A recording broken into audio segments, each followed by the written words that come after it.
আমার নাম মোহাম্মদ ওমর ফারুক। আমি চিটাগং মেডিকেল কলেজে জব করি, সরকারি একজন কর্মকর্তা।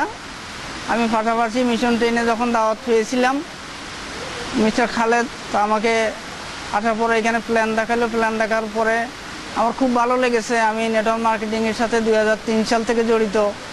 দীর্ঘ 5 বছর আমি সংগ্রাম করেও আমি পথ অ্যাচিভ করতে পারিনি, যার কারণে আমি মিশন ট্রেনে 1 মাসের মধ্যেই আমি এক্সিকিউটিভ কমপ্লিট করেছি।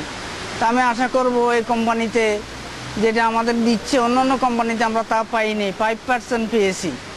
এখানে আমাদেরকে 10% দিচ্ছে, অনেক বেশি দিচ্ছে।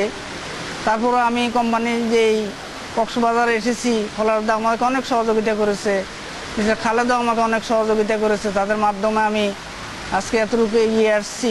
আমি আশা করছি যে আমি আগামী 1.5 বছরের মধ্যে সর্বোচ্চ পদগুলি আমি অর্জন করব।